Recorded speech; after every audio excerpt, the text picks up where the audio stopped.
Actress Swara Bhaskar ने शादी कर ली है और उनकी ये शादी चर्चाओं में है। वैसे तो स्वरा भास्कर किसी पहचान की मोहताज नहीं है। फिल्मों में अभिनय के साथ साथ समकालीन मुद्दों पर भी मुखर होकर वो बयान देती हैं, लेकिन इस वक्त वो अपनी शादी को लेकर चर्चाओं में है। नमस्कार, आप देख रहे हैं आज की खबर। मैं हूं आपके साथ रागिनी सिंह। हाल ही में स्वरा भास्कर ने समाजवादी पार्टी के नेता फहद अहमद से शादी की, जिसके बाद वो तरह तरह के रिएक्शन से उन्हें दो चार होना पड़ा। स्वरा की शादी 6 जनवरी को हुई थी, लेकिन इसका ऑफिशियल अनाउंसमेंट उन्होंने गुरुवार 16 फरवरी को सोशल मीडिया पर किया। 2 मिनट 5 सेकंड का एक वीडियो ट्वीट करके उन्होंने अपनी लव स्टोरी भी सुनाई।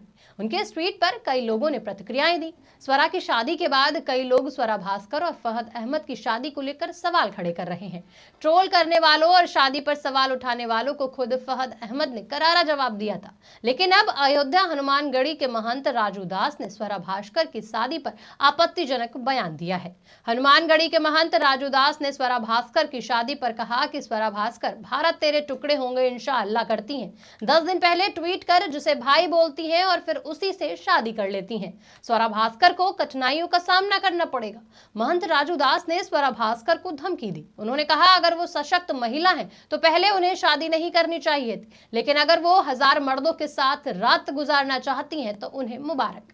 अपने इस बयान के पीछे उन्होंने तर्क पेश करते हुए कहा कि उन्होंने एक ऐसे समाज में शादी की है जहां भाई और बहन शौहर और बीवी बन जाते हैं और बाद में तलाक तलाक कहकर एक दूसरे से छुटकारा पा लेते हैं। महंत राजू दास के इस बयान के बाद अब लोग उनके बयान पर प्रतिक्रिया दे रहे हैं। उन्होंने क्या कहा, आइए सुनाते हैं। स्वरा भास्कर शुद्ध रूप से भारत तेरे टुकड़े होंगे इंशाअल्लाह इंशाअल्लाह की बात करने वाली स्वरा भास्कर, जिसको 10 दिन पहले ट्वीट करती है कि मेरे भाई बहुत सुंदर बहुत अच्छे, जल्दी से शादी कर लो किसी लड़की को देखकर, और स्वरा भास्कर उसी से शादी कर लेती है। लेकिन स्वरा भास्कर को भी कठिनाइयों का सामना करना पड़ेगा। मैं आपके चैनल के माध्यम से स्वरा भास्कर को अल्टीमेटम देना चाहता हूं, इसलिए क्योंकि उस कौम में उन्होंने शादी किया जो कौम अपने बहन से ही शादी कर लेता है, उसके बाद तलाक तलाक करके कई मर्दों के साथ रात बितानी पड़ती है। अगर स्वरा भास्कर हजारों मर्दों के साथ रात बिताना चाहें तो उनको शादी मुबारक हो। अगर वो वाकई में एक नारी शक्ति है, वाकई में अपने आप में एक सशक्तशाली महिला है, तो उसको शादी करनी ही नहीं चाहिए थी। राजू दास के इस बयान के बाद अब लोग उनके बयान पर प्रतिक्रिया दे रहे हैं। एक यूजर ने लिखा कि सही बोलने और लिखने वालों पर योगी पुलिस तुरंत मुकदमा दर्ज कर रही है, लेकिन ये बड़बोले राजू दास पर कोई कार्रवाई नहीं की गई। दूसरे यूजर ने लिखा कि मतलब हमारे देश में गेरुआ धारण करने के बाद अब यही सब रह गया है।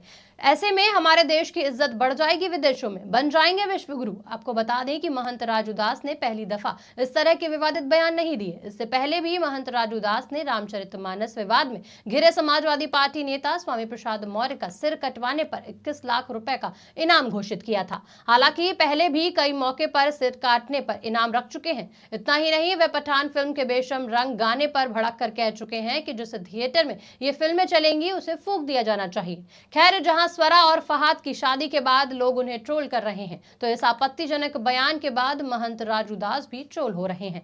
फिलहाल इस खबर में इतना ही। बाकी खबरों के लिए देखते रहिए आज की खबर।